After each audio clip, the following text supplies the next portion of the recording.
Provérbios 14, então. Toda mulher sábia edifica a sua casa, mas a tola a derruba com as próprias mãos. O que anda na retidão teme ao Senhor, mas o que se desvia de seus caminhos o despreza. Na boca do tolo está a punição da soberba, mas os sábios se conservam pelos próprios lábios. Não havendo bois, o estábulo fica limpo, mas pela força do boi há abundância de colheita. A verdadeira testemunha não mentirá, mas a testemunha falsa se desboca em mentiras. O escarnecedor busca a sabedoria e não acha nenhuma. Para o prudente, porém, o conhecimento é fácil. Vai-te de diante do homem insensato, porque nele não acharás lábios de conhecimento. A sabedoria do prudente é entender o seu caminho, mas a estultícia dos insensatos é engano. Os insensatos zombam do pecado, mas entre os retos há benevolência. O coração conhece a sua própria amargura, e o estranho não participará no íntimo da sua alegria. A casa dos ímpios se desfará, mas a tenda dos retos florescerá. Há um caminho que ao homem parece direito, mas o fim dele são caminhos de morte. Até no riso o coração sente dor, e o fim da alegria é a tristeza. O que no seu coração comete deslizes se enfada dos seus caminhos, mas o homem bom fica satisfeito com o seu proceder. O simples dá crédito a cada palavra, mas o prudente atenta para os seus passos. O sábio teme e desvia-se do mal, mas o tolo se encoleriza e dá-se por seguro. O que se indigna à toa fará doidices, e o homem de maus intentos será odiado. Os simples herdarão a estultícia, mas os prudentes serão coroados de conhecimento. Os maus inclinam-se diante dos bons, e os ímpios diante das portas dos justos. O pobre é odiado até pelo seu próximo, porém os amigos dos ricos são muitos. O que despreza o seu próximo peca, mas o que se compadece dos humildes é bem-aventurado. Porventura não erram os que praticam o mal, mas beneficência e fidelidade haverá para os que praticam o bem. Em todo o trabalho há proveito, mas ficar só em palavras leva à pobreza. A coroa dos sábios é a sua riqueza, a estultícia dos tolos é só estultícia. A testemunha verdadeira livra as almas, mas o que se desboca em mentiras é enganador. No temor do Senhor há firme confiança, e ele será um refúgio para os seus filhos. O temor do Senhor é fonte de vida para desviar dos laços da morte. Na multidão do povo está a glória do rei, mas a falta de povo, a ruína do príncipe. O que tarda em irar-se é grande em entendimento, mas o que é de espírito impaciente mostra a sua loucura. O sentimento sadio é vida para o corpo, mas a inveja é podridão para os ossos. O que oprime o pobre insulta aquele que o criou, mas o que se compadece do necessitado o honra. Pela sua própria malícia é lançada fora o perverso, mas o justo até na morte se mantém confiante. No coração do prudente a sabedoria permanece, mas o que está no interior dos tolos se faz conhecido. A justiça exalta os povos, mas o pecado é a vergonha das nações. O rei se alegra no servo prudente, mas sobre o que envergonha cairá o seu furor. Amém.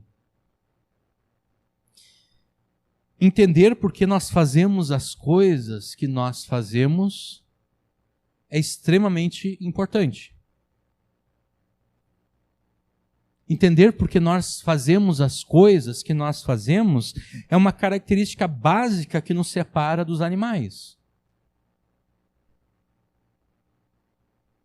Os animais fazem aquilo que eles fazem, mas eles não fazem com consciência aquilo que eles estão fazendo.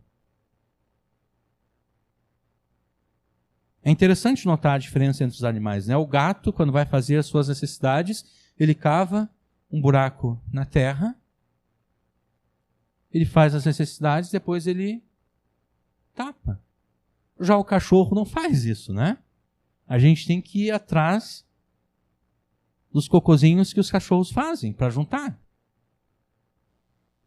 E eles fazem isso não porque estão conscientes disso, mas simplesmente porque é um instinto. Agora, aquilo que nós fazemos, se nós não entendemos aquilo que nós fazemos, nós não somos diferentes de um gato ou de um cachorro. Entender o porquê nós fazemos aquilo que nós fazemos é uma das coisas que nos separa dos animais. Possuir esse entendimento é o que garante a nossa sobrevivência nesse mundo. Porque imagina só, se eu não entendesse o porquê da existência de um semáforo, e do porquê, às vezes, aquele semáforo me mostra um sinal vermelho, se eu não entender por que eu tenho que parar o meu carro quando o semáforo mostra o sinal vermelho, por que eu vou parar o carro? Porque eu estou perdendo tempo.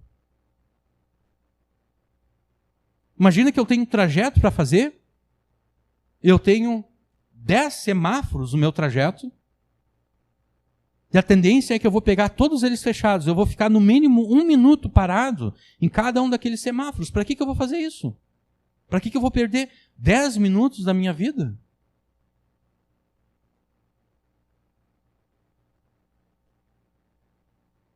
É mais lógico furar todos os sinais vermelhos e assim eu não perco esses 10 minutos parado no trânsito.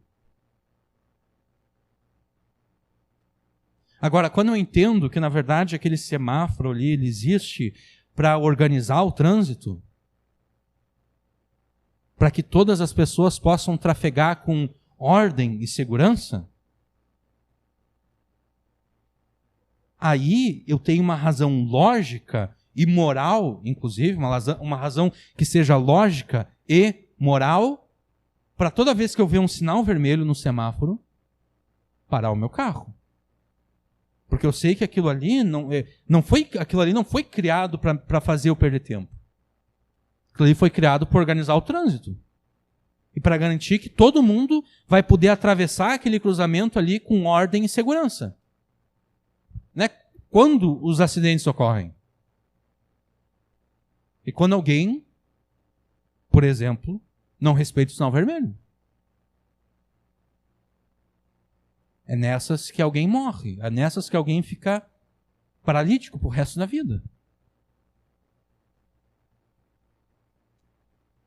Do mesmo modo, entender por que nós devemos fazer o que Deus nos ordena é imprescindível quando nós consideramos o estilo de vida que Deus determinou para nós, os seus filhos. Deus determinou o estilo de vida que nós devemos viver neste mundo exatamente porque Deus tem um destino de bênçãos eternas para os seus filhos. E é por isso que muitas vezes a palavra de Deus usa a metáfora do andar por um caminho para descrever o estilo de vida de uma pessoa.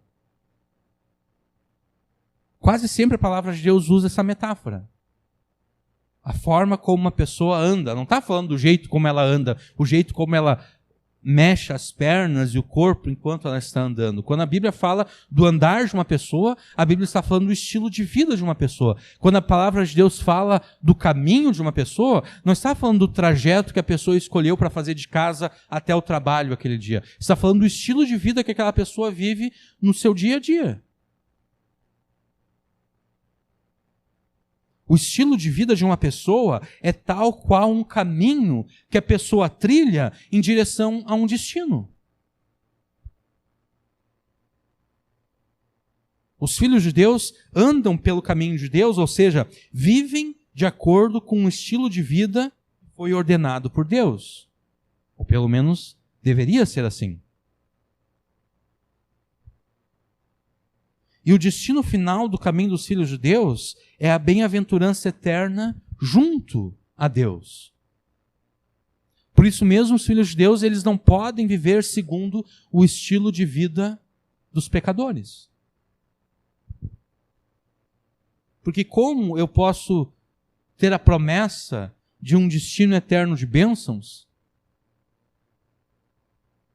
mas ao mesmo tempo não caminhar pelo trajeto que vai me levar a esse destino de bênçãos eternas? Como eu poderia afirmar que o meu destino é ser bem-aventurado eternamente com Deus, se eu estou andando no mesmo caminho daqueles que vão ser eternamente amaldiçoados por Deus? Não faz nenhum sentido. Existe um engano aqui, existe um erro aqui.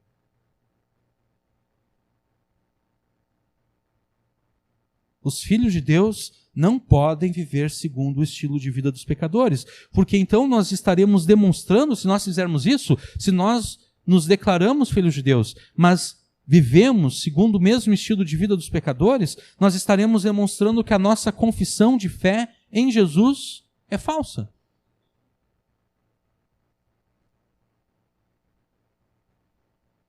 Porque mesmo confessando fé em Jesus, nós vivemos como aqueles que se dirigem para a perdição eterna.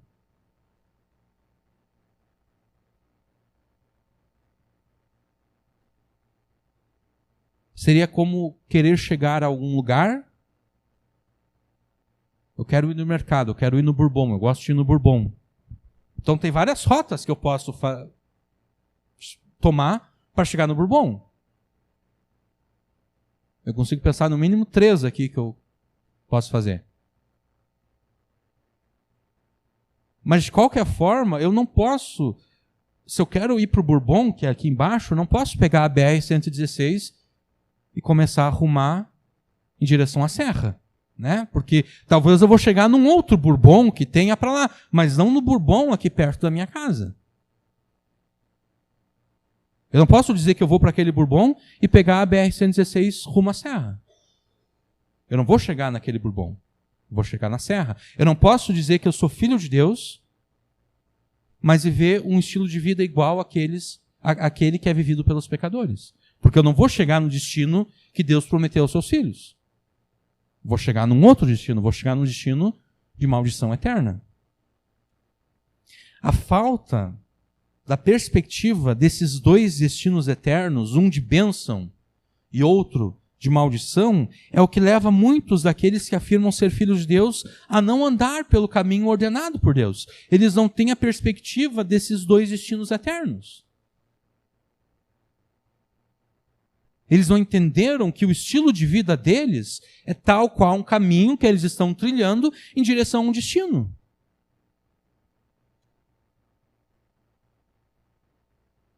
É como se essas pessoas não entendessem a importância do semáforo, do sinal vermelho.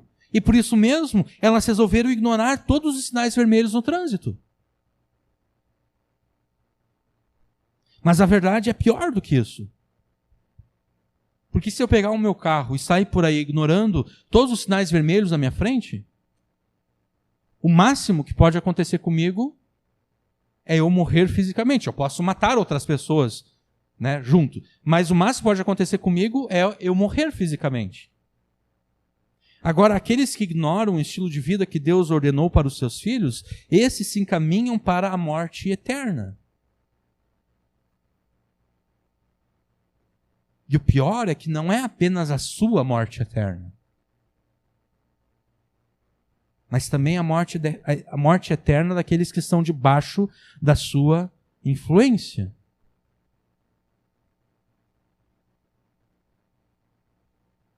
Porque o primeiro versículo aqui vai falar acerca da mulher que ou com a sua sabedoria edifica a sua família, ou com a sua estultícia destrói a sua família.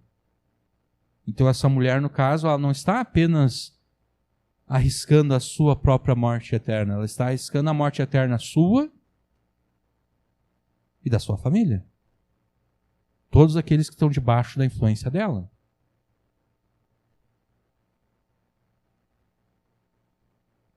Nós nos manteremos firmes e fiéis no caminho de Deus, seguindo a Jesus, mesmo em meio às dificuldades e provações, quando considerarmos e nos lembrarmos de qual é o destino que Deus preparou para nós, os seus filhos. Quando nós nos lembrarmos do destino que Deus preparou para os filhos dele, aqueles que verdadeiramente são filhos de Deus, permanecerão firmes e fiéis no caminho ordenado por Deus. Mesmo em face das dificuldades, provações e tentações. O Filho de Deus, que é ensinado pela sabedoria de Deus, conhece o caminho pelo qual ele deve andar e ele conhece o destino de bênçãos eternas que se encontra no final desse caminho. Seja você assim também. Conheça e ande pelo caminho que Deus te ordenou e você chegará no destino que ele preparou para os seus filhos. Provérbios 14 nos introduz a esse tema falando acerca da vida familiar. Versículo 1 nos diz o seguinte: toda mulher sábia edifica a sua casa, mas a tola a derruba com as próprias mãos. Obviamente, casa aqui não está falando acerca da habitação em si, né? Porque nesse caso seria função do homem construir a casa. Imagina o homem lá deitado numa rede e a mulher dele edificando a casa. Não é um homem com o qual a maioria das mulheres sonharia casar, né? O cara está lá bem tranquilo, a mulher se matando, serrando madeira, preparando concreto e assim por diante. Então, casa aqui não é a habitação em si, casa é a família. Esse provérbio aqui, ele indica como a filha de Deus, que é casada, deve agir no seu lar. E essas palavras aqui, elas servem de lição tanto para o homem que é solteiro, quanto para a mulher que é casada. Para o homem que é solteiro, para que ele saiba com qual tipo de mulher ele deve se casar. Não com uma mulher tola, que vai destruir a família dele, a família que ele vai formar junto com ela, mas com uma mulher sábia, que junto com ele vai edificar a família. E serve de lição para a mulher que é casada, para que ela saiba como ela deve se portar com sabedoria no lar e na vida familiar. A mulher sábia é aquela cujas palavras, cujas atitudes cooperam para a edificação da sua família. Já a mulher tola é aquela cujas palavras e comportamento destroem a família. Mas simplesmente afirmar que a mulher deve ser sábia para que ela possa edificar a sua família é algo genérico demais. Porque o que é uma mulher sábia? Como eu reconheço uma mulher sábia? E a gente poderia perguntar também, o que é um homem sábio? Porque, obviamente, isso aqui também se aplica aos homens. Né? Porque de nada adianta ter uma família em que a mulher é sábia, mas o homem é tolo. Então, o que é uma mulher sábia? O que é um homem sábio? Versículo 2 começa a nos responder. O que anda na retidão teme ao Senhor, mas o que se desvia dos seus caminhos o despreza. A mulher sábia, o homem sábio, que edificam a sua família, são aqueles que, pelo seu temor a Deus, vivem um estilo de vida marcado pela retidão e pela justiça. O que anda na retidão teme ao Senhor. Aquele cujo estilo de vida é marcado pela retidão, é marcado pela justiça, essa pessoa teme ao Senhor. Então a mulher sábia, o homem sábio que edifica a sua família, são aqueles que andam na retidão de Deus, são aqueles que temem a Deus o suficiente para viverem em estilos de vida que sejam justos, que sejam retos.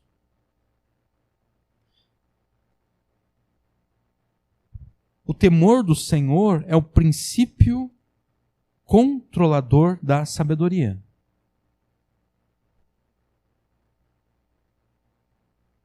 A sabedoria é controlada pelo temor do Senhor.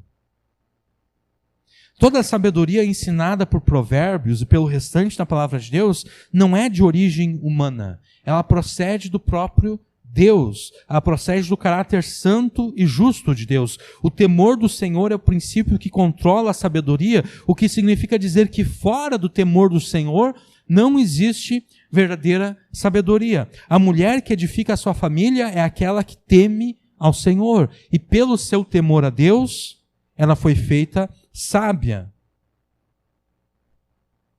Se você não teme a Deus nos teus pensamentos, nas suas palavras, nas suas ações, nas suas atitudes, você está destruindo, eu falo agora às mulheres, você está destruindo a si mesma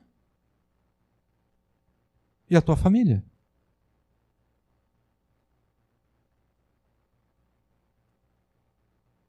Se você prefere viver um estilo de vida próprio e particular, sem considerar a justiça e a retidão que Deus exige dos seus filhos, você está destruindo a si mesma e a tua família. É como se você matasse toda a tua família a sangue frio e com requintes de crueldade.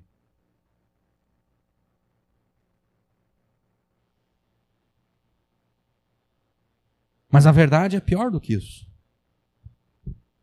Nós ficamos chocados quando nós ouvimos notícias assim, né? Quando nós ouvimos notícias de homens que mataram os seus filhos. Normalmente primeiro mata a mulher, daí mata os filhos, aí depois se mata. Ou de mulheres que mata o seu companheiro, daí mata os seus filhos e depois se matam. Nós ficamos chocados com essas pessoas, com esses acontecimentos. Você é pior do que esses assassinos se você preferir viver segundo aquilo que você gosta, o pecado, e não segundo aquilo que Deus ama, que é a justiça e a retidão. E por que você é pior? Porque aqueles assassinos mataram apenas os corpos dos seus cônjuges, mataram apenas os corpos dos seus filhos e das suas filhas. Mas você estará conduzindo a tua família direto para o inferno se você não temer a Deus a ponto de viver um estilo de vida justo e reto que Deus determinou para os seus filhos. Quem despreza a Deus não está nem aí para as pessoas que professa amar.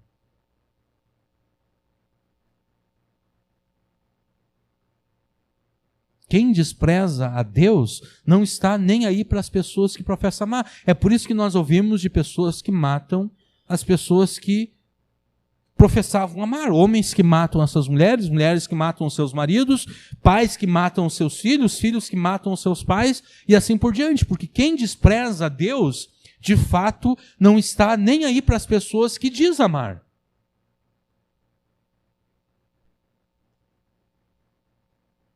Por isso mesmo, a mulher e o homem também, que despreza a Deus, destrói eternamente a sua família, destrói eternamente o seu cônjuge, destrói eternamente os seus filhos. E é fácil reconhecer a mulher que teme a Deus e aquela que o despreza. Porque o versículo 2 fala de temer a Deus e desprezar a Deus. Olha só, o versículo 2. O que anda na retidão teme ao Senhor. Mas o que se desvia dos seus caminhos, o que se desvia do estilo de vida santo e reto e justo que Deus determinou para os seus filhos, esse despreza a Deus.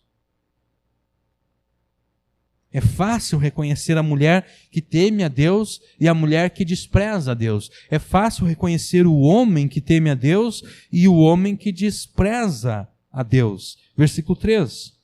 Na boca do tolo está a punição da soberba, mas os sábios se conservam pelos seus próprios lábios. As palavras de uma mulher e de um homem demonstram se eles temem ao Senhor ou se eles o desprezam.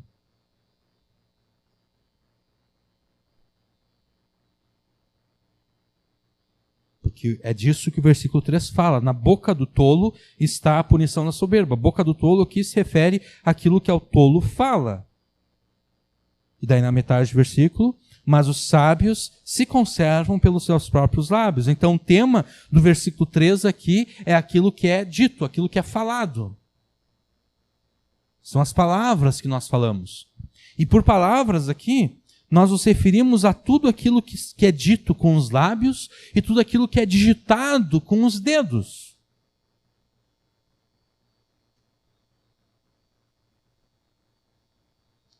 Porque hoje em dia, muito daquilo que é dito não é dito com a boca, não é dito com os lábios, não é dito com a língua.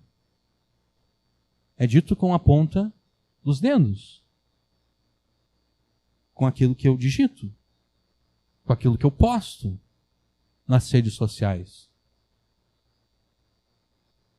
É dito com aquilo que eu compartilho com o mundo.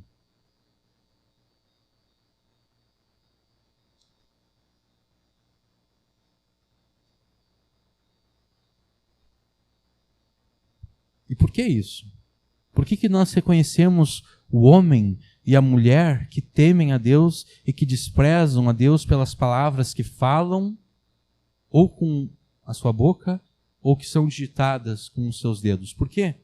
Porque a boca fala, e a gente poderia acrescentar, e os dedos digitam a partir daquilo que enche o coração da pessoa.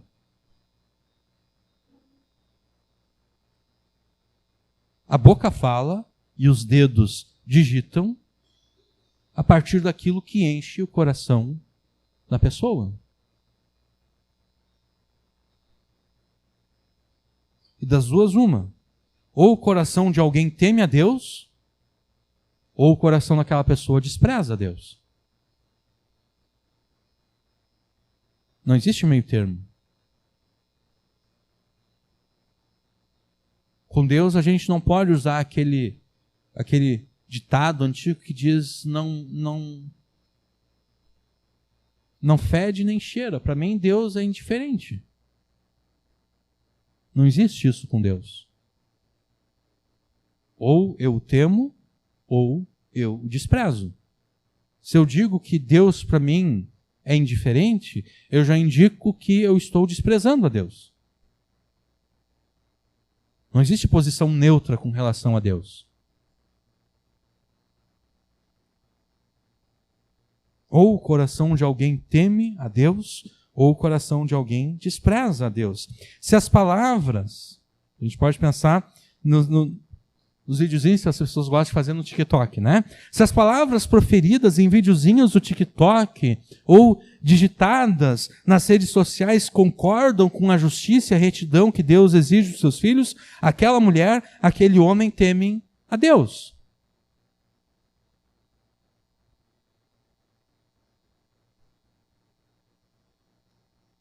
Mas se os videozinhos do TikTok que são feitos, se os status que são colocados não concordam com a sabedoria de Deus, o que a gente pode inferir acerca da pessoa que fez o vídeo e que colocou o status no ar? Que ela despreza a Deus. Ela não teme a Deus.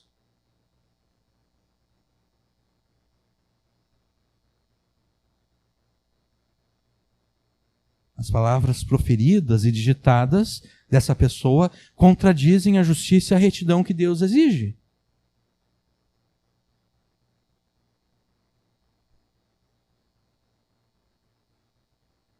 Ah, não, mas é só um videozinho do TikTok. Mas esse videozinho do TikTok tu não está fazendo para as pessoas assistirem?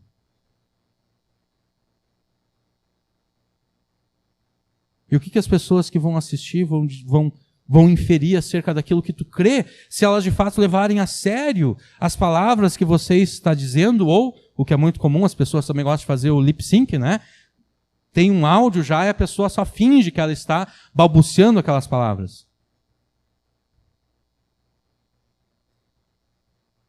As pessoas vão acreditar que de fato tu crê naquilo que está no vídeo.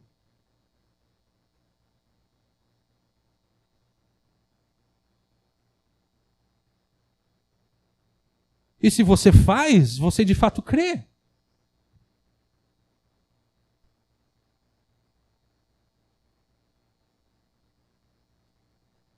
Seria melhor que essa pessoa se matasse se ela não deseja se arrepender do seu desprezo a Deus.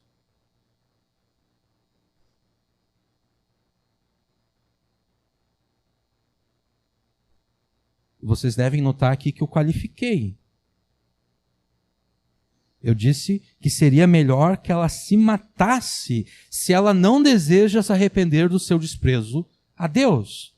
Por quê? Porque seria melhor que essa pessoa cometesse suicídio caso ela não deseja arrepender-se. Porque quem se atreve a proferir palavras que demonstram desprezo por Deus, essa pessoa está, na verdade, desencaminhando toda a sua família, inclusive os seus filhos e outras crianças. E ouça só o que Jesus falou acerca das pessoas que fazem tropeçar as crianças que nele creem. Mas a quem fizer tropeçar um destes pequeninos que creem em mim, seria melhor que se lhe pendurassem no pescoço uma pedra de moinho e afundasse nas profundezas do mar. Mateus 18, 6.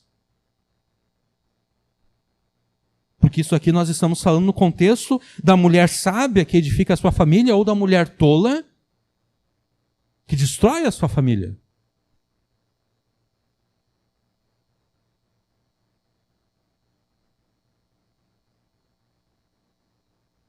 É preferível o suicídio a continuar proferindo palavras de desprezo a Deus, porque pelo menos a pessoa terá que responder a Deus apenas pela sua própria destruição e não pela destruição da sua família, não pela destruição dos seus filhos. Se ela se matar, ela vai ter que responder apenas por si e não pela vida dos outros. Mas se ela se recusa a se arrepender e se recusa a se matar, ela vai ter que responder por si e pela sua família.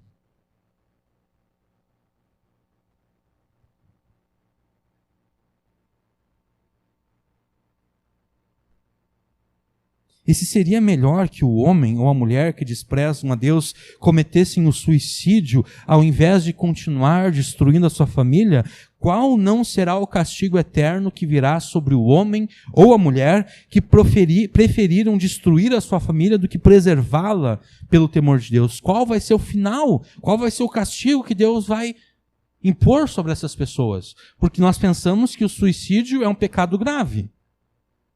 A pessoa matou a si mesmo. E de fato é um pecado grave. Agora, se é preferível eu cometer um pecado grave, que certamente vai ser imposto a mim um castigo igualmente grave também, qual não vai ser o castigo que virá sobre aqueles que continuarem destruindo as suas famílias pela falta do temor a Deus?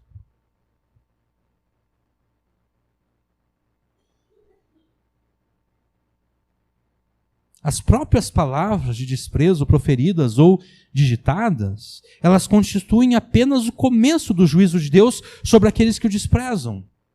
E que por esse desprezo destroem as suas famílias. Na boca do tolo está a punição da soberba. Quer dizer, aquilo que o tolo fala, o resultado das suas palavras, já é a sua punição.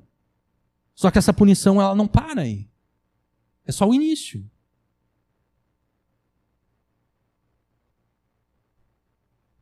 Mas aqueles que foram feitos sábios pelo temor do Senhor, as suas próprias palavras os conservam.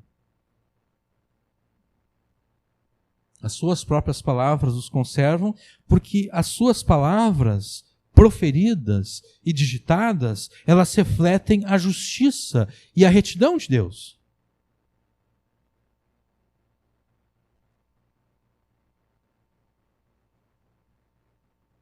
E sim, existe um preço a ser pago por viver uma vida no temor do Senhor. Existe um preço a ser pago. Versículo 4. Não havendo bois, o estábulo fica limpo, mas pela força do boi há abundância de colheita. Existe um preço a ser pago por viver um estilo de vida que reflita a justiça e a retidão de Deus. Mas a alternativa cobra um preço ainda maior e impossível de ser pago. O provérbio 4 aqui, do versículo 4, trata exatamente acerca disso. Do preço que nós devemos pagar para que o trabalho seja completado de forma adequada. A vida de um fazendeiro seria muito mais fácil se ele não precisasse limpar o estábulo, né? Imagina, todo dia tu tem que ir lá limpar o estábulo, limpar o cocô, as necessidades que os bichos fizeram e tudo mais. A vida do fazendeiro seria muito melhor se ele não tivesse animais que sujassem o seu estábulo e assim ele não precisaria perder tempo limpando o estábulo. Mas, na verdade, essa é uma mentira. A vida do fazendeiro não seria mais fácil se ele não tivesse animais. Se o fazendeiro não tivesse animais, isso a gente tem que entender que está se referindo a como a agricultura era praticada há mais de 2.000 anos atrás. Né? Hoje em dia, numa fazenda de médio porte, os animais não são usados na agricultura, no plantio. Né? Hoje em dia existem máquinas que aram a terra, existem máquinas que fazem a colheita, existem máquinas que fazem o transporte dos grãos, existem máquinas que moem os grãos e assim por diante. Mas há mais de 2.000 anos atrás, tudo isso era feito ou na força braçal do homem, ou os animais que deveriam te fazer. Se o fazendeiro não tivesse animais, seria o próprio fazendeiro que teria que fazer o trabalho pesado de arar a terra, de carregar a colheita de um lado para o outro, de moer os grãos colhidos e assim por diante. Se o fazendeiro não quisesse pagar o preço de limpar diariamente o estábulo onde ficavam os seus animais, ele vai ter que pagar um preço maior ainda, de fazer todo o trabalho pesado ele mesmo.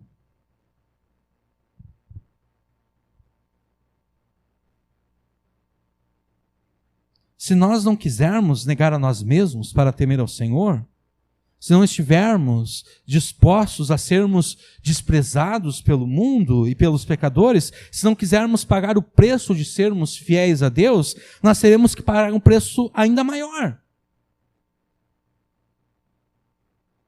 Assim como esse fazendeiro que não queria pagar o preço de limpar o seu estábulo, vai ter que pagar um preço ainda maior, de fazer todo o trabalho ele mesmo, sozinho. Só que o fazendeiro talvez até consiga fazer todo o trabalho sozinho.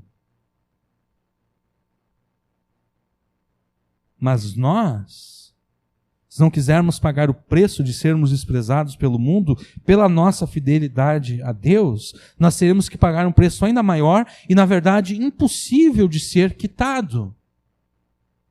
Nós seremos eternamente condenados ao inferno por desprezarmos a Deus e termos rejeitado a justiça dele, termos rejeitado a retidão dele. Versículo 5. A verdadeira testemunha não mentirá, mas a testemunha falsa se desboca em mentiras. Se você confessou no passado a tua fé em Jesus, não volte atrás, porque das duas uma, ou você mentiu no passado, ou você está mentindo agora.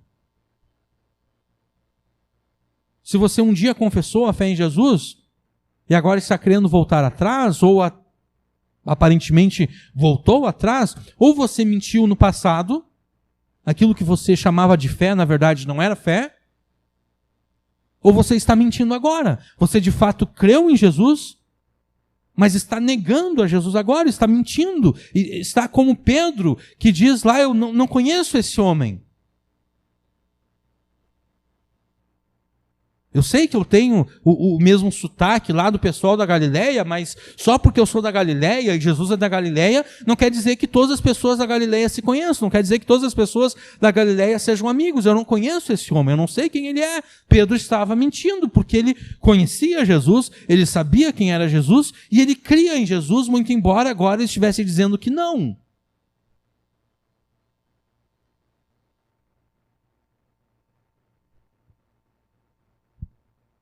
Num tribunal ou numa CPI, como nós estamos vivendo agora, a verdadeira testemunha, ela jamais vai mentir. Mas a testemunha falsa, ela abre a sua boca para falar mentira em cima de mentira. Assim como não devemos mentir jamais, nem num tribunal, nem numa CPI, e nem diante de qualquer outra pessoa, nós também não podemos mentir nem para Deus e nem acerca de Deus. Se você confessou no passado a tua fé em Jesus, não se negue a viver o estilo de vida que Ele determinou para os filhos dele. Não minta para Deus e nem acerca dele. Se você diz crer em Jesus, viva segundo o temor do Senhor. Viva segundo a justiça com a qual Deus justificou os seus filhos. Não destrua a si mesmo junto com a tua família, pelo teu desprezo a Deus. Volte-se para Deus com fé em Jesus, confessando a Ele aquelas vezes em que você o desprezou por meio de palavras, ações e atitudes. E então fuja daquelas amizades que aprovavam e que aprovaram as tuas ações e palavras de desprezo a Deus. Fuja dessas pessoas. Porque essas pessoas, elas jamais vão te ajudar a viver segundo a sabedoria de Deus, nem que pudessem ou quisessem. Versículos 6 e 7. O escarnecedor, aquele que gosta de escarnecer e que gosta do escarnecimento, o escarnecedor busca a sabedoria e não acha nenhuma. Para o prudente, porém, o conhecimento é fácil. Vai-te diante do homem insensato, foge do homem insensato, foge da mulher insensata, porque neles não acharás lábios de conhecimento. As palavras que eles vão falar para você não são palavras de conhecimento. São palavras de insensatez, são palavras tolas, loucas. São palavras que escarnecem de Deus, que zombam de Deus.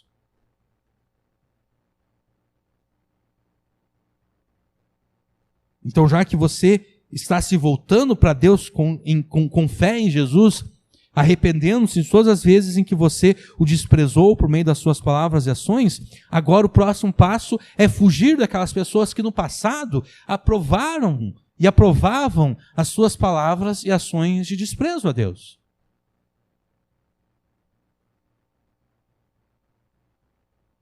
Porque com eles você não vai achar a sabedoria. Nem que eles quisessem achar a sabedoria e nem que eles pudessem. Você não vai achar a sabedoria de Deus com eles. Eles não vão te ajudar em nada, pelo contrário, eles vão te atrapalhar.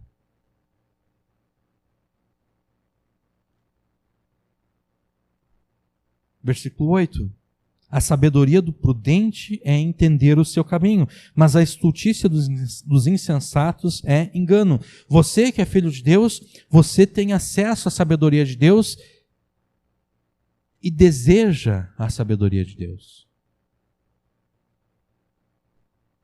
Porque ela te dá a clareza do estilo de vida que Deus preparou para você e do destino eterno que Ele tem para você.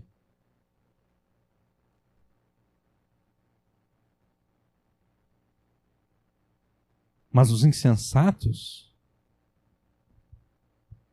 aqueles que desprezam a Deus, para estes só resta o engano.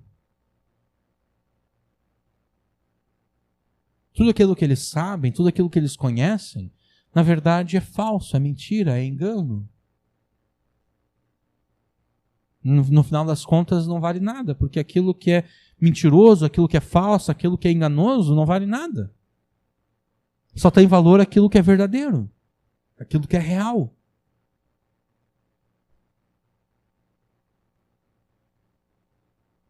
E o castigo de Deus sobre os insensatos não termina nesse mundo.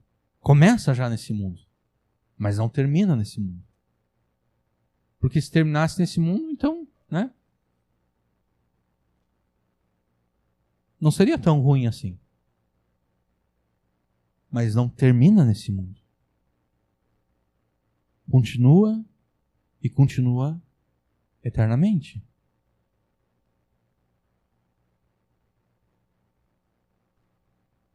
Mas para os filhos de Deus, o próprio Deus preparou para eles uma eternidade de bênçãos.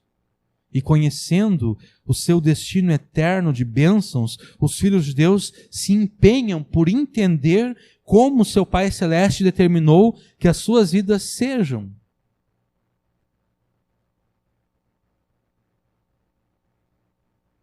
Conhecendo o destino eterno de bênçãos que Deus preparou para os seus filhos, os filhos de Deus se empenham por entender o estilo de vida que Deus preparou para eles. O estilo de vida que vai levá-los até o destino que Deus preparou para eles.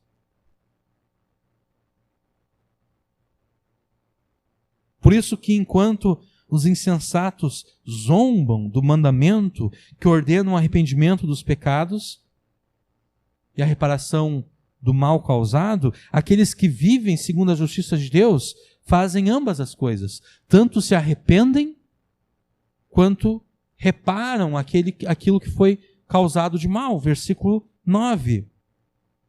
Os insensatos zombam do pecado, mas entre os retos há benevolência. Zombar do pecado aqui significa zombar das consequências do pecado e zombar da ideia de que nós devemos nos arrepender do pecado. Eles zombam do pecado porque eles acreditam que o pecado não traz consequência alguma. Então eles zombam do pecado. Eles zombam da ideia do arrependimento, da ideia do voltar atrás. Eles zombam da ideia do reparar o mal feito. Eu fiz o mal para alguém, eu me arrependo daquele mal e agora então vou reparar o mal feito. Eu vou consertar aquilo que é possível ser consertado. Nem sempre a gente consegue consertar 100%, né? Tem coisas que nós fazemos para as pessoas, coisas que causam mal, coisas que nós conseguimos separar 100%. Tem outras que, infelizmente, não tem como reparar 100%, mas a gente repara o máximo que dá. Os filhos de Deus fazem as duas coisas. Se arrependem do pecado praticado e fazem reparação do mal que eles fizeram. Mas os insensatos, eles zombam do pecado. Eles vivem como se o pecado não tivesse consequência alguma. E por que os filhos de Deus fazem isso? Por que os filhos de Deus tanto se arrependem quanto reparam o mal praticado? Porque eles têm em vista não apenas a sua vida nesse mundo, mas a eternidade de bênçãos que Deus preparou para eles.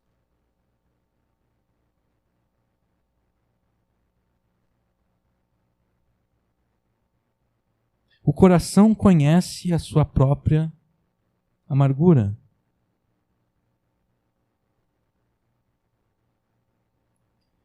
Quanto à sua vida nesse mundo, os filhos de Deus têm plena consciência que enfrentarão tristezas tão grandes e pessoais que apenas o seu próprio íntimo entenderá o quão sofrido é.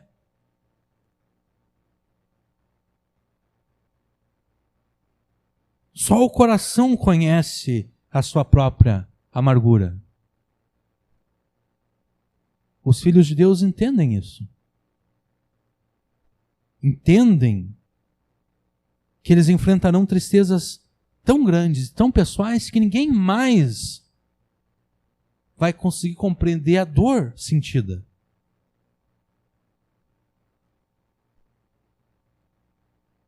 Nós devemos perceber que quando Deus ordena que os seus filhos considerem a sua vida neste mundo da perspectiva do seu destino eterno de bênçãos, Deus nunca pretendeu que isso se transformasse num exercício de escapismo.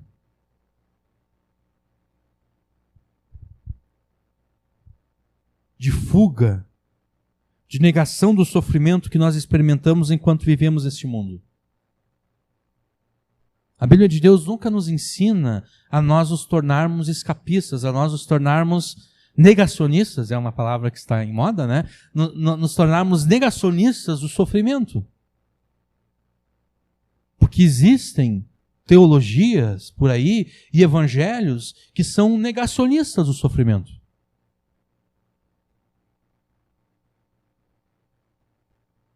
Mas nós vamos ler que aquele que despreza, aquele que não ajuda o pobre, despreza aquele que o criou. existem muitas teologias e evangelhos que dizem que o pobre foi criado, na verdade, pelo diabo, que a pobreza, por si só, é sinal de maldição do diabo, mas Provérbios ensina ali que quem criou o pobre foi Deus. Existe sim um sentido em que a pobreza é o castigo de Deus. Isso nós vamos ler nesse capítulo aqui também. A pobreza é o castigo de Deus sobre quem? Sobre os preguiçosos. O cara não quer trabalhar, o cara não quer se esforçar, o cara acha que vai ganhar tudo de mão beijada. A pobreza virá sobre essa pessoa como castigo sobre a sua preguiça. Mas em muitos casos a pobreza não é castigo de Deus. Em muitos casos a pobreza simplesmente faz parte dessa gama de sofrimentos que o Filho de Deus deve enfrentar nesse mundo.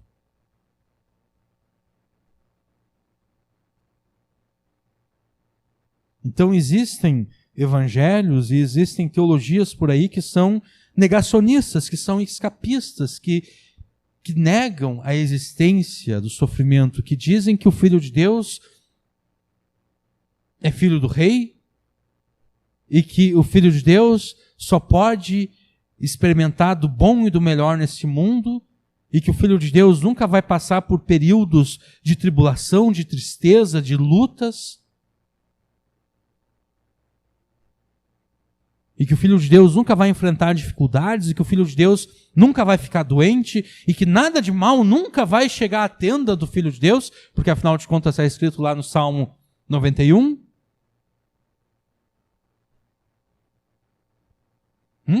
Praga nenhuma, né, vai chegar à tua tenda, nada de mal vai chegar na habitação da casa dos filhos de Deus. A habitação da casa fica uma redundância, né? Na habitação dos filhos de Deus. Mas não é isso que a palavra de Deus ensina na sua totalidade. Sim, o Salmo 91 é verdadeiro.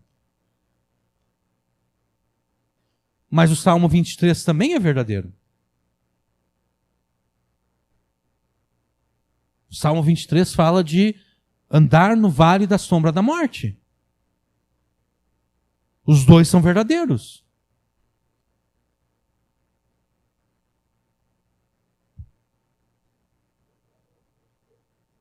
Sim, quer dizer, sim, não é muito bom. Eu estava pensando nisso esses dias.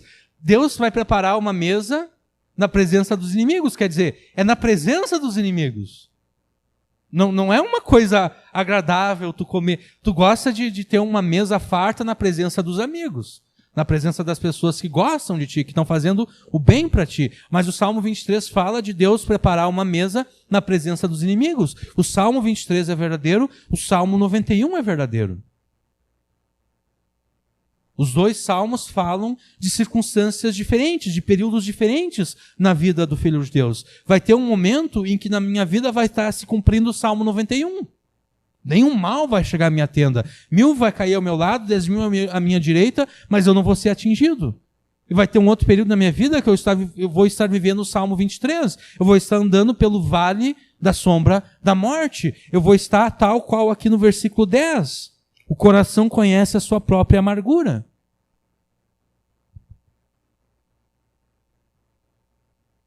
A vida cristã que os filhos de Deus devem viver neste mundo, ela não se desenrola dentro de uma redoma de vidro que nos protege dos sofrimentos. Os filhos de Deus são chamados por Deus a viverem no mundo real. E no mundo real existe o pecado e existe o sofrimento. No mundo real existem coisas bonitas, mas existem coisas feias também. No mundo real existem coisas boas, mas existem coisas ruins também. No mundo real existe a alegria, mas existe o sofrimento. A vida dos filhos de Deus, esse mundo, não é uma vida indolor. Não é uma vida sem dor, mas também não é uma vida incolor. Não é uma vida sem cor. Junto com as dores e os sofrimentos, também existe o colorido da alegria e da felicidade. O coração conhece a sua própria amargura e o estranho não participará no íntimo da sua alegria. Esse provérbio aqui diz que tanto a tristeza quanto a alegria, em muitos casos, só serão conhecidos pela pessoa no seu próprio interior e por ninguém mais.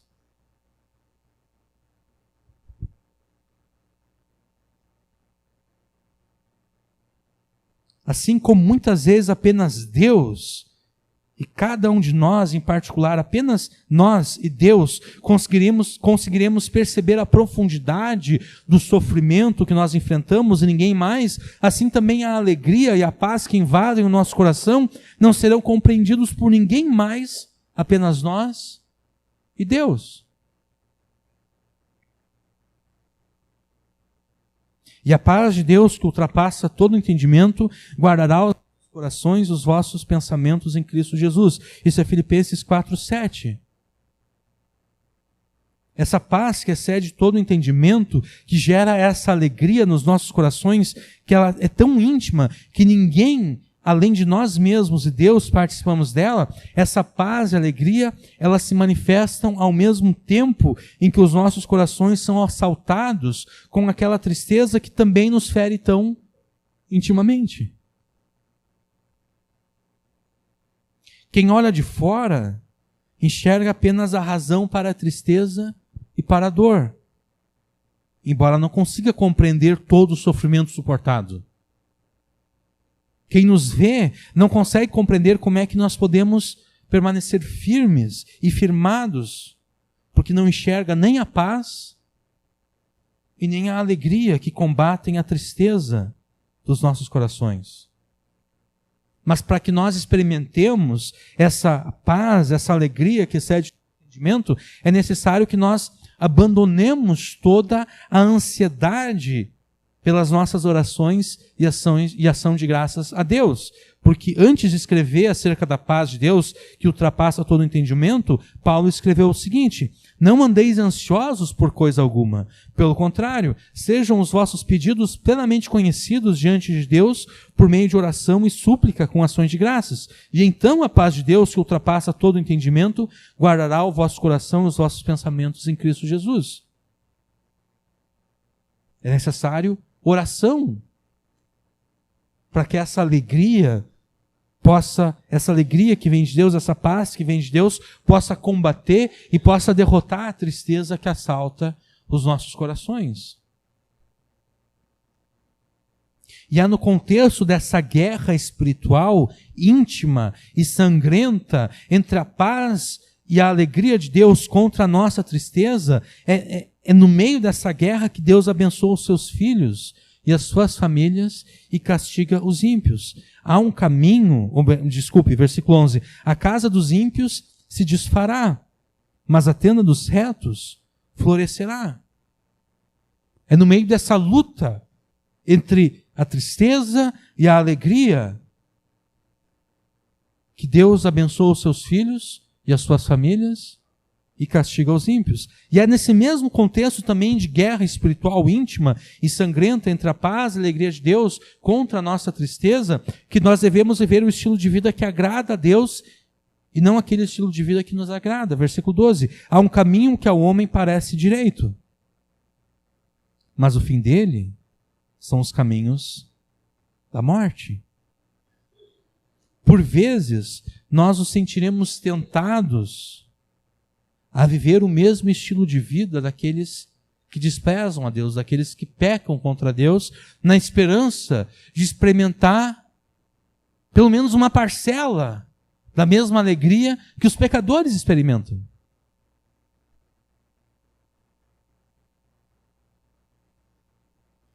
No meio daquela tristeza do versículo 10, nós nos sentiremos tentados a experimentar a mesma alegria que os pecadores experimentam. Nós nos sentiremos tentados a fazer a mesma coisa que os pecadores fazem para fugir da tristeza.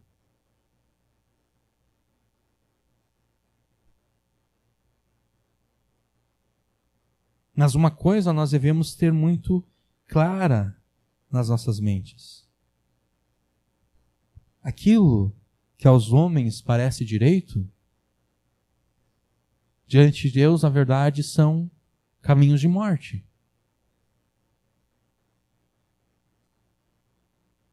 Versículo 13. Até no riso o coração sente dor, e o fim da alegria é a tristeza. A alegria que o pecado proporciona, ela sempre vem misturada com a dor da culpa.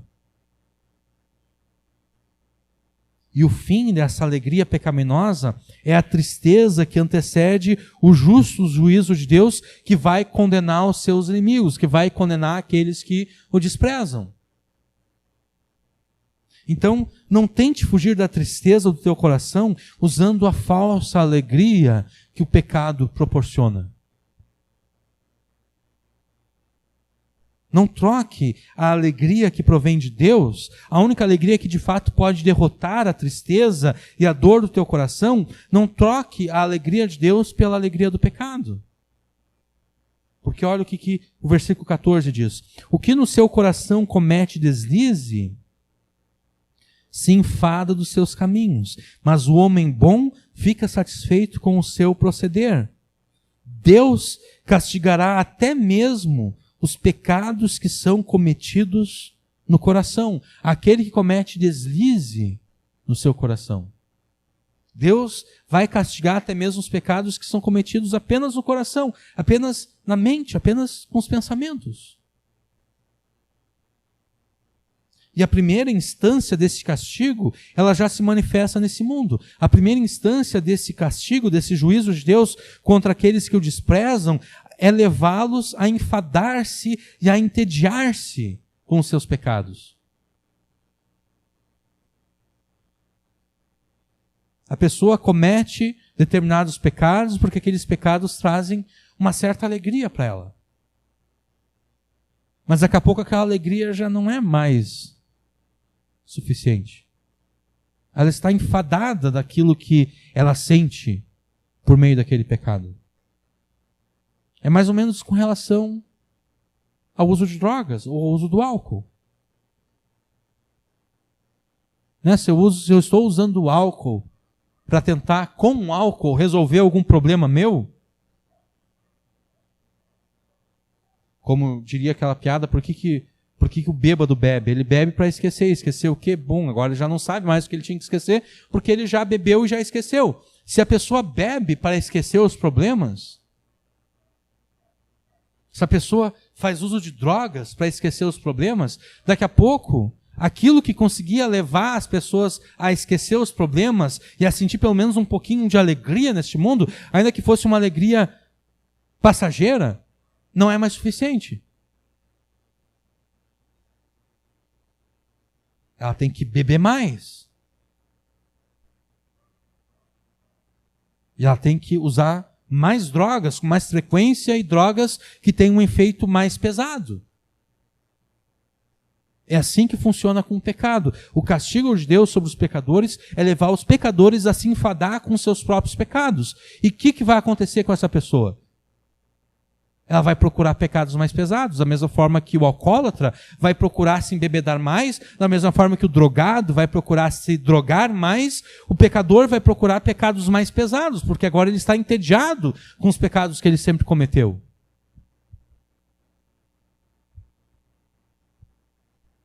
É isso que Paulo ensina lá em Romanos 1. O castigo de Deus sobre os pecadores que se recusam a se arrepender é deixá-los cada vez mais livres para que eles cometam pecados mais pesados e assim se façam mais culpados diante de Deus para que se tornem merecedores de um castigo mais pesado ainda.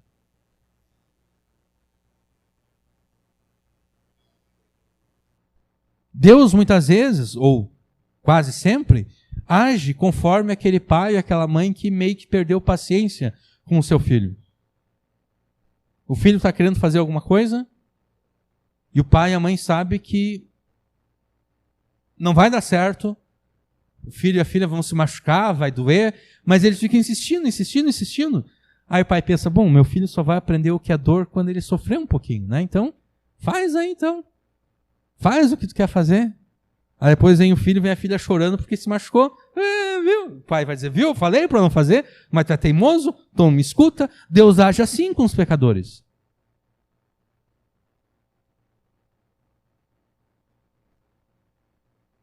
Deus diz, faz, continua fazendo. Faz aquilo que tu acha que te traz felicidade. Tu vai ver qual vai ser o teu final depois.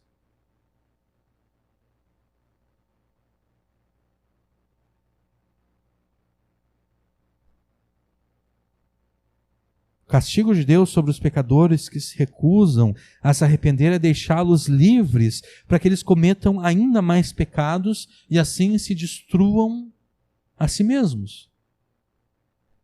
E o fim desse estilo de vida que avança sempre em direção a pecados mais ofensivos, a pecados mais degradantes, a pecados mais destrutivos, não poderia ser outro a não ser a morte eterna no inferno. Mas a recompensa de Deus para aqueles que praticam o que é bom é o contentamento e a satisfação pelo bem realizado. E essa recompensa, ela vai culminar na eternidade de bênçãos junto a Deus. E é por considerar não apenas as recompensas deste mundo, como também os destinos eternos de bênção e maldição, que o Filho de Deus se esforça para agir conforme a sabedoria de Deus. Versículo 15. O simples dá crédito a cada palavra, mas o prudente atenta para os seus passos. Aquele que é inexperiente, aquele que é simples, aquele que não entende nada de nada, ainda que pense o contrário, aquele que é inexperiente acredita em qualquer mentira contada pelos pecadores e em qualquer mentira contada pelo próprio pecado. Ela é inexperiente, é inocente, acredita em tudo. O Filho de Deus, na sua prudência, já não é assim. O Filho de Deus, na sua prudência, ele não acredita em todos e nem em tudo que ele ouve. Ele vai julgar todas as coisas por aquilo que é efetivamente verdade. Ele vai julgar todas as coisas pela palavra de Deus. O Filho de Deus, na sua prudência, não se deixa influenciar por ninguém além de Deus. E dessa forma, ele garante que os seus passos estão de acordo com o estilo de vida que Deus ordenou para os seus filhos. Ele guarda os seus passos. Versículo 16. O sábio teme e desvia-se do mal, mas o tolo se encoleriza e dá-se por seguro. Enquanto o tolo deixa a sua ira ser dominada pelo pecado, porque a ira em si não é pecado. Irar-se, sentir ira, não é pecado, porque Deus se ira. Paulo diz lá aos Efésios, irai-vos e não pequeis. Quer dizer, a ira em si não é pecado. Enquanto o tolo deixa a sua ira ser dominada pelo pecado, sem temer as consequências das suas ações e palavras, o Filho de Deus, pela sua sabedoria, teme e evita praticar todo e qualquer mal. Porque não é exatamente na hora da ira que muitas vezes os pecadores cometem os seus maiores erros. Esses assassinatos em família, por exemplo, que acontecem. Está lá todo mundo, a festa do final do ano.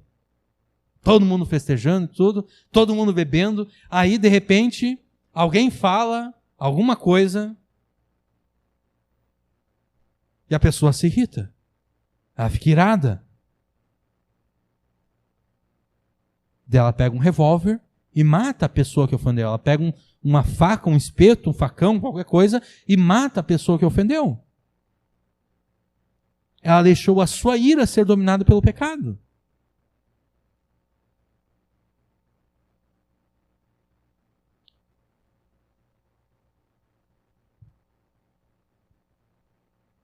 Já o sábio, ele já prevê as coisas. Ele pensa, eu vou para esse lugar, lá vai estar determinada pessoa. Eu sei que essa pessoa e eu, nós não nos damos muito bem. A gente até assim, se cumprimenta tudo, mas não... Eu vou tentar evitar essa pessoa. Se eu sou obrigado a estar nesse lugar junto com essa pessoa, eu vou evitar. E se ela falar qualquer coisa, eu vou ir para longe, eu não vou ficar perto dessa pessoa, porque eu sei que não vai dar coisa boa.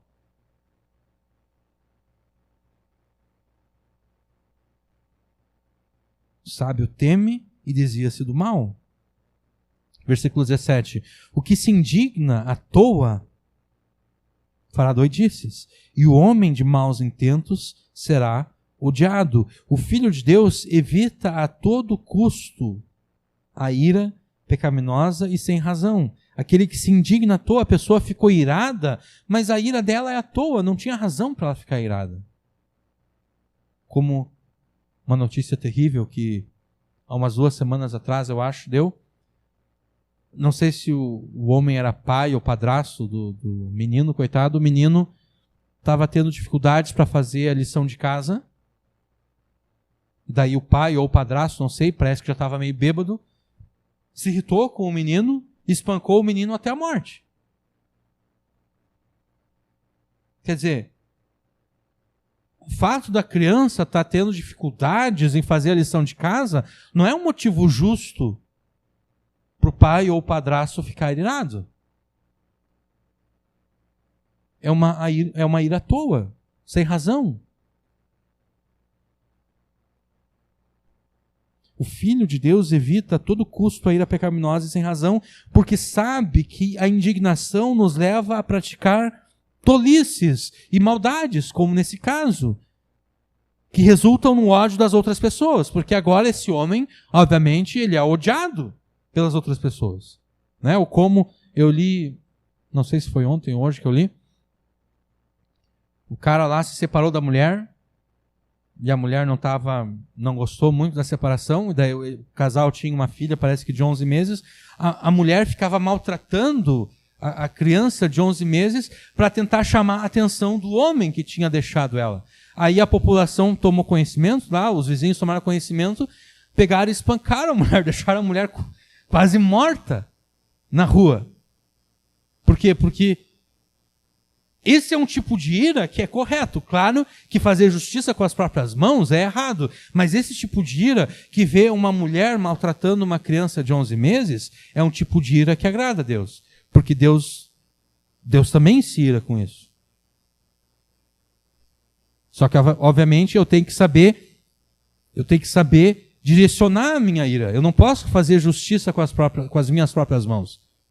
Eu tenho que usar a minha ira, eu tenho que usar essa adrenalina que a ira me dá para ir lá e deter aquela mulher e então chamar as autoridades. Ou a gente vê um homem batendo numa mulher, que também é uma covardia. A gente deve usar essa ira que vem, essa coisa natural, para ir lá e deter o homem e então chamar as autoridades e servir como testemunho. Olha, a gente estava aqui, a gente viu aquele homem ali, se a gente não separasse, ele ia matar a mulher a pau.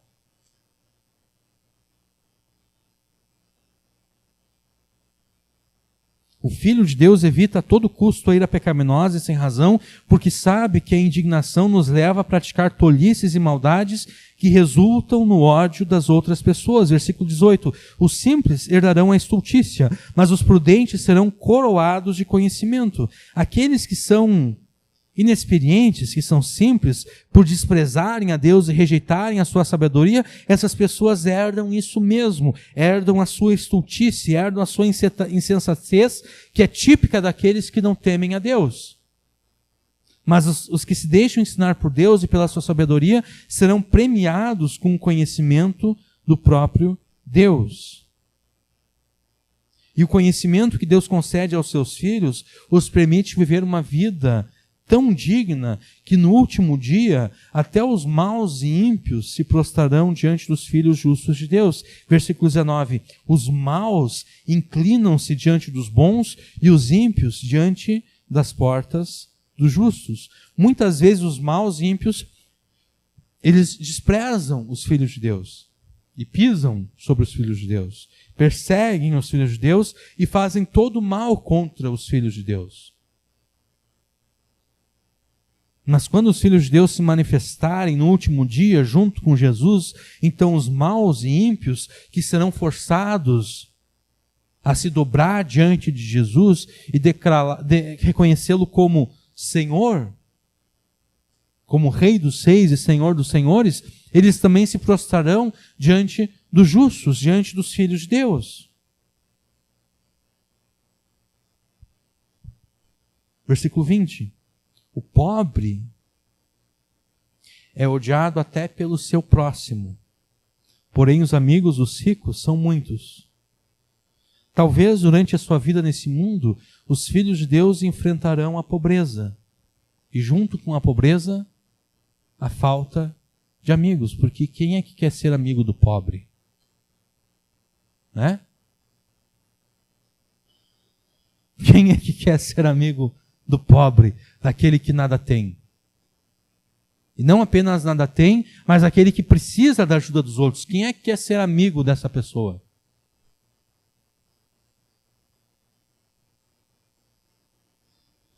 Talvez durante a sua vida nesse mundo, os filhos de Deus enfrentarão a pobreza e a falta de amigos, enquanto os ímpios, os maus, aproveitarão a riqueza e a abundância de amigos.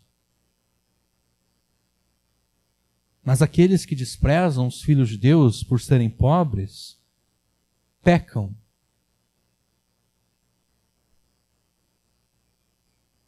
Versículo 21. O que despreza o seu próximo, peca, mas o que se compadece dos humildes é bem-aventurado. Aqueles que desprezam os filhos de Deus por serem pobres, pecam, mas aqueles que deles se compadecem, esses demonstram que a sua herança será uma herança bem-aventurada. Por isso mesmo, os filhos de Deus, eles não devem se ocupar com a bajulação daqueles que os desprezam. Conforme Tiago coloca na epístola dele. Tiago fala acerca da acepção de pessoas. Tiago diz que a gente não pode tratar o rico melhor do que o pobre, porque na verdade o rico são aqueles que blasfemam do nome que por nós foi invocado, ou que sobre nós foi invocado. Os ricos aqui não são os ricos, filhos de Deus, mas são os ricos que são ricos exatamente porque adquiriram as suas riquezas com o pecado, com o roubo, com o crime. As pessoas para quem Tiago estava escrevendo, elas estavam querendo bajular aqueles que desprezavam os filhos de Deus, aqueles que desprezavam a Deus e os filhos de Deus.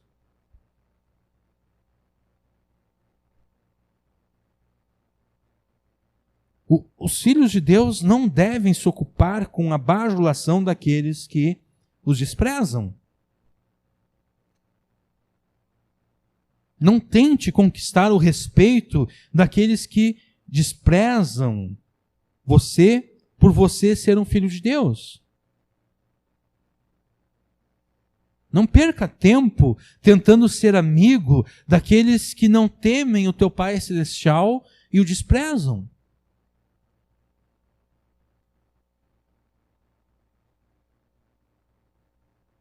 Ocupe-se do cuidado daqueles que, como você, são filhos de Deus e enfrentam lutas terríveis contra a pobreza e contra a falta de amigos. Porventura não erram, versículo 22, os que praticam o mal, mas beneficência e fidelidade haverá para os que praticam o bem. Não seja você igual àqueles que erram grandemente pela prática do mal. Seja daqueles que herdarão a bondade e fidelidade por praticarem o bem que Deus ordenou aos seus filhos.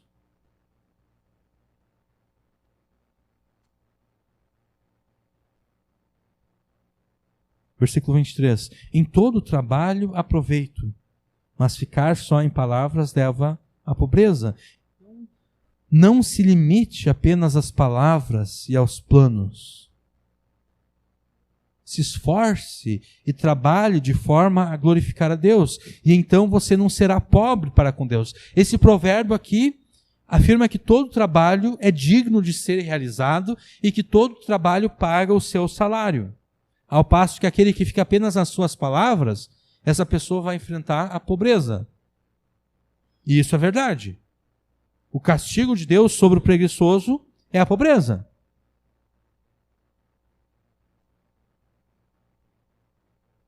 O Senhor prometeu que o Senhor daria pão para comer, água para beber e roupa para vestir aos teus filhos, mas eu estou aqui passando fome. Aí Deus vai dizer, sim, mas O que tu está fazendo aí?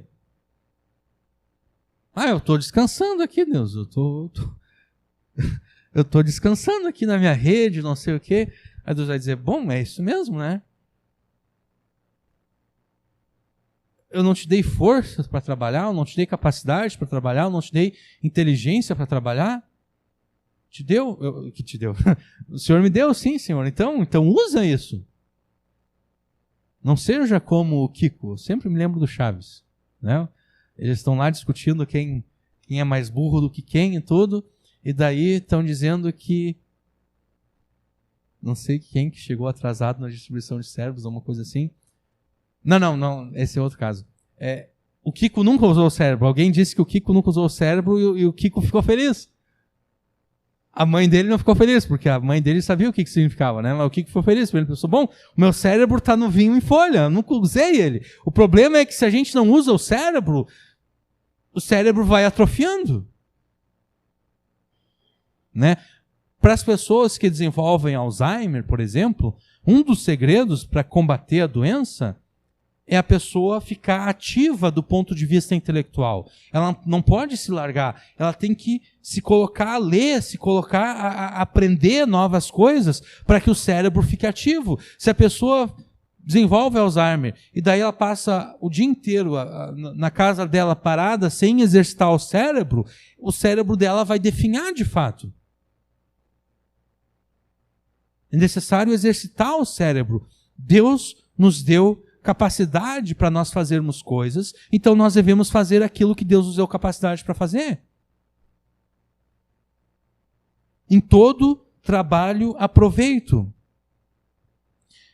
No capítulo 15 de 1 Coríntios, Paulo discute acerca da ressurreição de Jesus.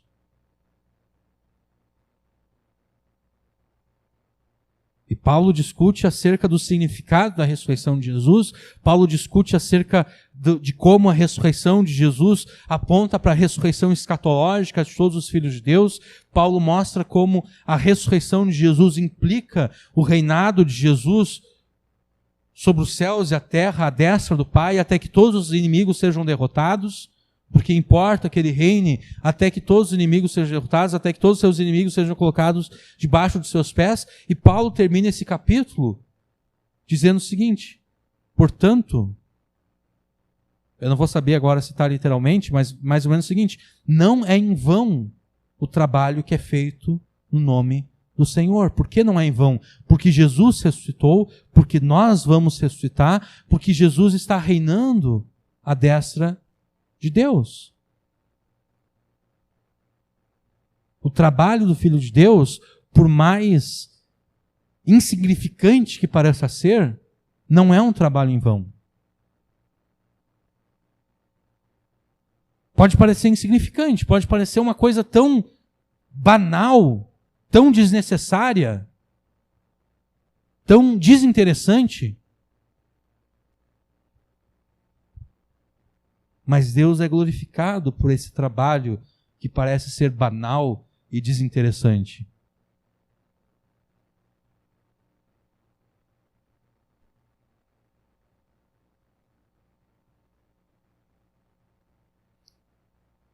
Mas dentro da narrativa que nós estamos fazendo aqui, nesse capítulo, nós vamos considerar não a pobreza financeira, mas a pobreza e a riqueza do ponto de vista espiritual. E quando nós fazemos isso, nós não estamos querendo dizer que Deus não tem bênçãos materiais para os seus filhos. Longe disso. Então, por isso que eu afirmei o seguinte antes. Não se limite apenas às palavras e aos planos. Porque quem faz isso é pobre diante de Deus. Se esforce e trabalhe de forma a glorificar a Deus, e então você não será pobre para com Deus, você será rico para com Deus. Como Jesus colocou lá em Mateus, capítulo 5, eu acho, ou 6. Vamos ler agora. Versículo 24. A coroa dos sábios é a sua riqueza, a estultícia dos tolos é só estultícia. Sim, Deus coroa os seus filhos sábios com riquezas. Não no sentido de que serão feitos milionários, mas no sentido de que serão sustentados por Deus nas suas dificuldades. Mas mais importante do que as riquezas terrenas são as riquezas espirituais com as quais os filhos de Deus serão coroados no último dia. Mas tudo o que é insensatez dos tolos conquistará, para eles será mais insensatez. Quanto mais insensatez eles falam e fazem, mais insensatos eles se tornam. E com isso, eles chegarão até o castigo eterno. Versículo 25. A testemunha verdadeira livra as almas, mas o que se desboca em mentiras é enganador. É por entender, é por ter em vista os destinos eternos de bênção e maldição que o Filho de Deus sempre falará a verdade.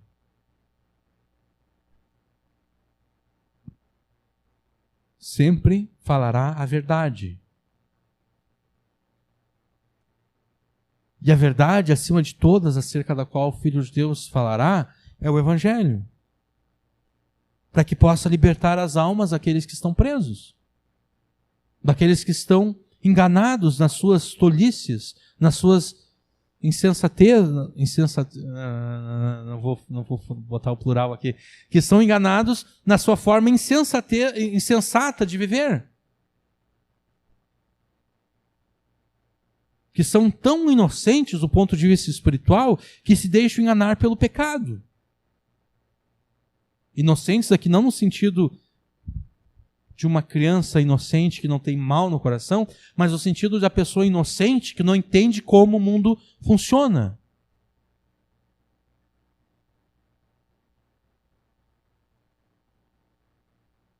Mas enquanto os filhos de Deus falam sempre a verdade do Evangelho, o enganador ele está muito feliz em continuar enganando e sendo enganado. E por isso mesmo toda a sua vida é um tributo à mentira.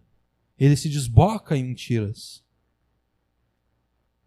Versículos 26 e 27. No temor do Senhor há firme confiança, e ele será um refúgio para seus filhos. O temor do Senhor é fonte de vida para desviar dos laços da morte. O temor do Senhor é um princípio que governa todos os pensamentos, ações e palavras dos filhos de Deus, e é por isso mesmo que, a partir do temor do Senhor, a família e os filhos dessa pessoa serão salvos e são livres do castigo, estarão seguros. E aqui a gente volta de novo ao versículo 1. Toda mulher sábia edifica a sua família. Mas aquela que é tola, ela destrói a sua família com as suas próprias mãos.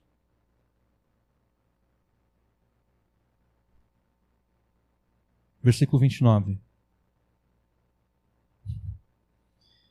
O que tarda em irar-se é grande em entendimento.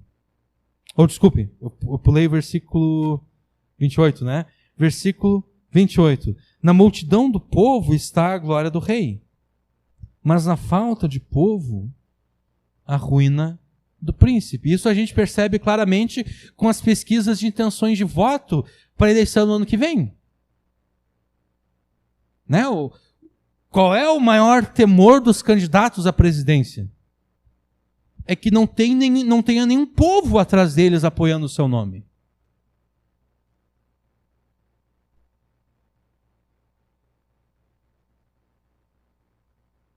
Esse é o drama de todos aqueles que dependem de outras pessoas.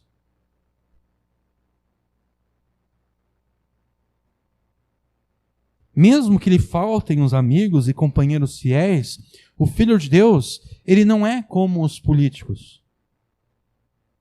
O Filho de Deus não fica preocupado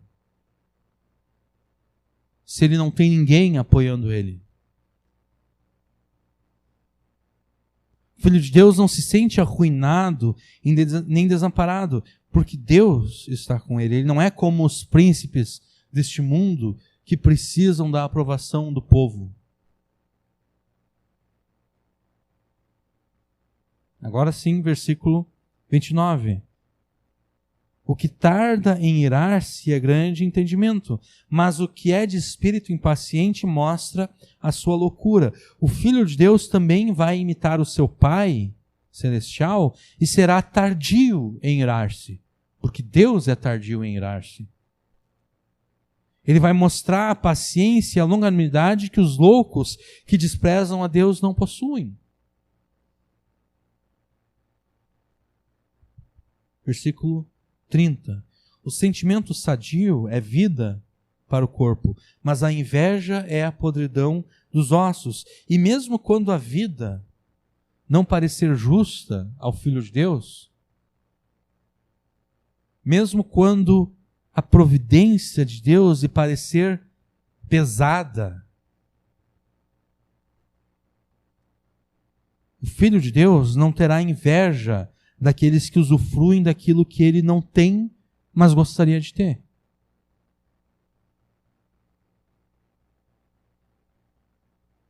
Porque a inveja é podridão para os ossos. A pessoa que vive uma vida movida pela inveja, essa pessoa ela não vive.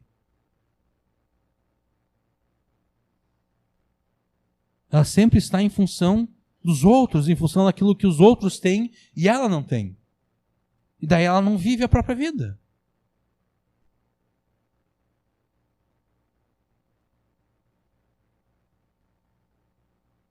Então, mesmo quando a vida não parecer justa ao Filho de Deus, mesmo quando para o Filho de Deus a providência de Deus na vida dele parecer pesada, onde ele tem aquela tristeza tão íntima que só ele consegue compreender a dor que sente, onde ele se sente pobre, onde ele se sente sem amigos, o Filho de Deus não terá inveja daqueles que usufruem daquilo que ele não tem, porque ele vai render graças a Deus em tudo. Ele vai ter um sentimento sadio. Porque nas palavras de Jesus, o que a preocupação pode fazer a nosso favor? O que a inveja pode fazer a nosso favor? Nada. A preocupação só vai nos prejudicar, a inveja só vai nos prejudicar. Não existe isso de mal olhado. Não existe isso de eu olhar para alguém com um olhar de inveja, aí de repente tudo começar a dar errado na vida daquela pessoa. Ou tudo começa a dar errado na minha vida e eu começo a dizer alguém fez uma olhada para mim, alguém olhou com inveja para mim, é por isso que essas coisas estão acontecendo comigo. Não existe isso. A inveja só prejudica a pessoa que é invejosa. A menos que a pessoa invejosa vá lá e faça de fato o mal contra a pessoa de quem ela tem inveja, se eu só fico com a inveja no meu coração, a inveja só vai fazer mal para mim. E a inveja não vai me ajudar a conquistar aquilo que a outra pessoa tem e eu não tenho.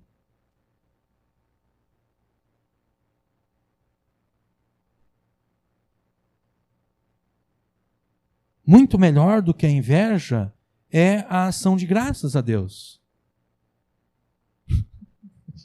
Em tudo e por tudo. Ela está louvando a Deus.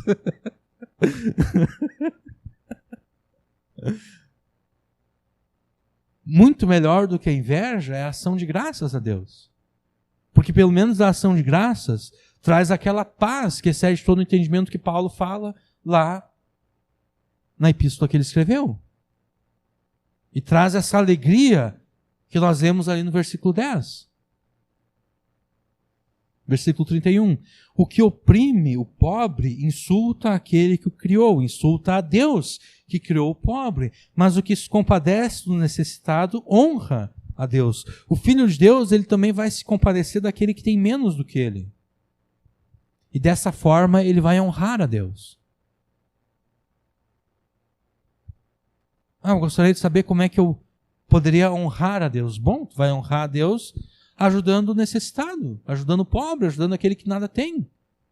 É assim que tu vai honrar a Deus. Agora, se tu desprezar o pobre, tu vai estar desonrando a Deus, vai estar desprezando a Deus. Porque vai estar desprezando aquele que criou o pobre, Deus. Versículo 32. Para a sua própria malícia é lançado fora o perverso, mas o justo até na morte se mantém confiante. Quando chegar a hora da sua morte, o Filho de Deus vai se manter confiante naquele que por ele morreu e ressuscitou. Ele sabe que a morte para ele não é sinal de maldição. Ele sabe que para ele a morte é sinal de lucro. Mas para o perverso sim, a morte é sinal de maldição. Para o perverso, a morte é o seu próprio pecado alcançando ele para que ele enfrente o juízo de Deus. Para o perverso, a morte é apenas o início do seu tormento eterno. 33. No coração do prudente, a sabedoria permanece, mas o que está no interior dos tolos se faz conhecido. Os filhos de Deus e os incrédulos, que são tolos, se dão a conhecer na forma como respondem aos problemas da vida. Os filhos de Deus respondem com sabedoria, respondem com justiça, respondem com retidão. Já os incrédulos respondem com o pecado. E acerca do pecado, versículo 34 diz: a justiça exalta os povos, mas o pecado é a vergonha das nações. A igreja é exaltada diante das demais nações quando os filhos de Deus põem em prática a justiça de Deus. Mas a igreja é envergonhada quando pratica o pecado junto com os demais.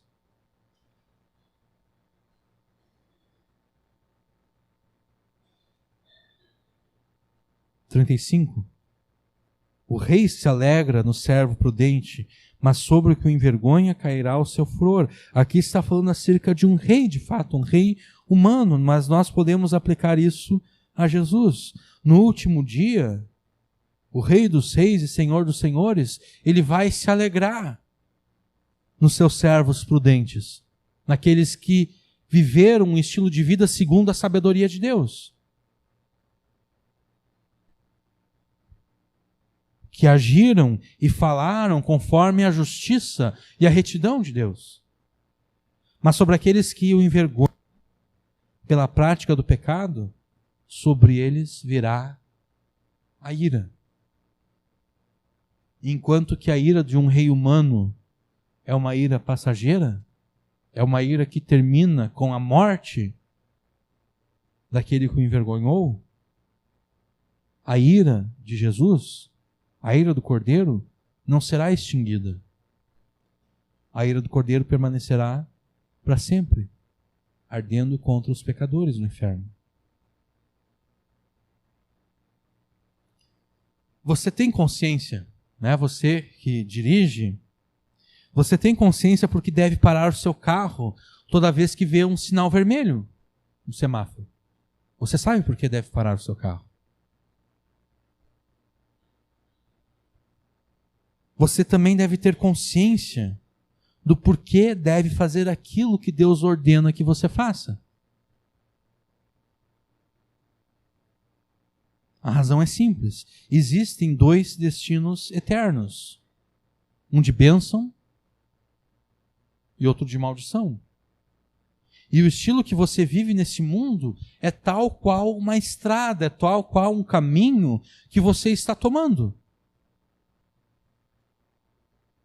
E esse caminho vai ter um destino. Você pode viver um estilo de vida que te conduz para um destino de bênçãos, ou você pode viver um estilo de vida que te conduz para um destino de maldição.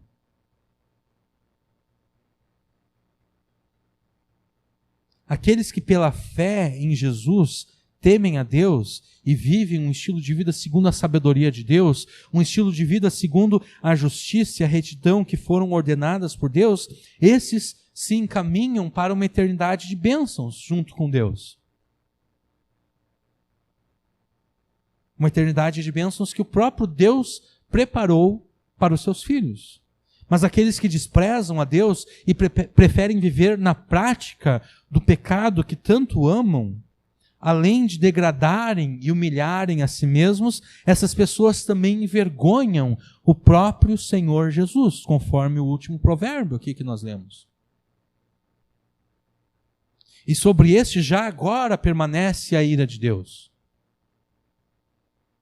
E ela vai se manifestar sem misericórdia eternamente no inferno. E nenhum de nós devemos nos enganar, porque você estará destruindo a você, mas não apenas a você. Você estará destruindo a você e todos aqueles que estão debaixo da tua influência, a tua família. Porque toda mulher sábia, todo homem sábio, edifica a sua família. Mas a mulher tola, o homem tolo, destrói a sua família com as próprias mãos. Você estará fazendo a tua família tropeçar se você continuar vivendo um estilo de vida contrário àquele estilo de vida que Deus ordenou. Em todos os teus pensamentos, palavras e ações, considere os dois destinos eternos que Deus preparou. O destino de bênção e o destino de maldição. Como nós falamos no início, a falta da perspectiva desses dois destinos é que levam muitas pessoas que um dia afirmaram serem filhos de Deus, depois se voltarem contra Deus. É o que leva muitas pessoas que um dia afirmaram crer em Jesus, simplesmente desistir de Jesus porque querem viver a sua vida do jeito que gostariam de viver.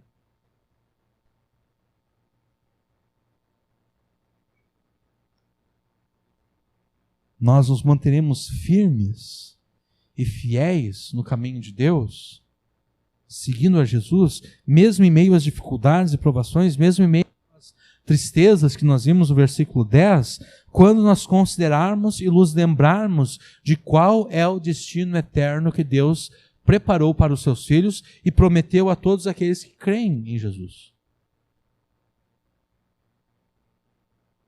O Filho de Deus, que é ensinado pela sabedoria de Deus, conhece o caminho pelo qual deve andar e conhece o destino aonde chegará ao andar pelo caminho que Deus ordenou.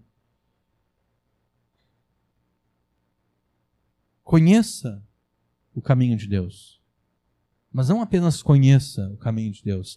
Conheça e ande pelo caminho que Deus ordenou a você e você chegará no destino que Ele preparou para os seus filhos.